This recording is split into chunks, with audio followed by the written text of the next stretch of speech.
Welcome back. She is a friend of the show, and she is always bringing very creative ideas right to our own dinner tables. Mariefiebach is the founder of Feed Your Family Tonight. Marie, how are you? I'm doing so well, Shane. I'm doing so well. Today we are making my creamy lemon hummus. And you know, everybody has a hummus recipe, and everybody has their idea of what a perfect hummus recipe is, and this is mine.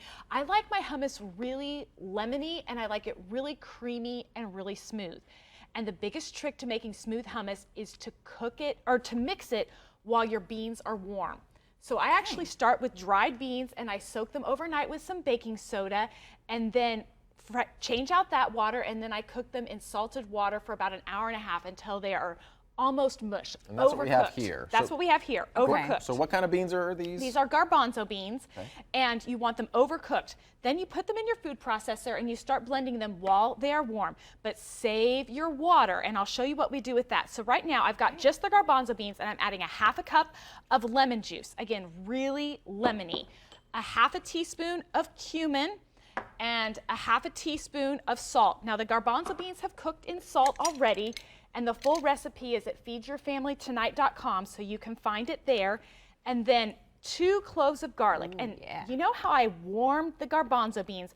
I also warmed the garlic in the microwave. It mellows it out so you don't have that harsh flavor. Really? If you use canned garbanzo beans, which you can, I warm them in the microwave a little bit. It still makes a difference.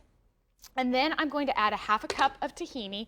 Tahini is just ground sesame. You can find it at most grocery stores or also at ethnic stores. And just a half a cup of that. I'm going to go ahead and add an 1/8 teaspoon of cayenne pepper. And that doesn't make it spicy, but it gives it a little bit of a kick. So then I'm just going to blend this, and you're going to blend that, and while it's blending, you're going to add a 1/4 cup of olive oil. Just through the feed tube like that. Now, this will continue to thicken as it cools, so I like to make mine really thin by adding some of that bean cooking water through the feed tube, and I usually add 1/2 to 3/4 of a cup of that bean cooking water to make a super, super smooth hummus. And like you said, that helps when it's warm too. That helps smooth it out. It helps smooth it out and make it extra creamy. I'm going to scrape down the sides here. And Maria, I know you're not done yet, but I'm going to start eating. Is that okay? You are totally allowed to eat, It Shane. looks so good. Do you find that kids are maybe more willing to eat this if it is a little creamier? I do, and it just has a better texture, and it is smoother. Now, yours was chilled because I made that the night before for you to taste, and you can still feel how it's smooth, but dip one in this and tell me if you can tell the difference, and tell me what you think. Well, it's already almost a little bit easier to get onto that pita chip for me. Very nice. Ooh. And I like to serve it at room temperature or even warm. And you can take that cold and actually reheat it if you want, and that will kind of mimic that fresh, warm, creamy of the hummus. That's really good, because they, you know, when you buy it at a grocery store, when you buy hummus, a lot of times it's refrigerated, so you may not think to serve it warm. Yeah. She's like, take that, Sabra.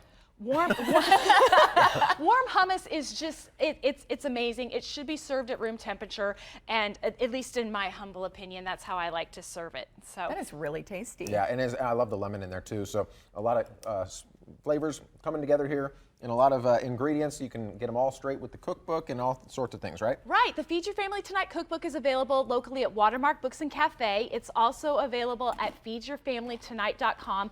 The meal planning notebook is ready for back to school, and we are really working hard on getting that ready. We're going to be starting some meal planning challenges once back to school gets going, because that's when families start getting busy. Sure. And the meal planning notebook helps families figure out how they're going to eat even when they're running from activity to activity. Also, Feed Your Family Tonight Facebook group. If you're interested, join there.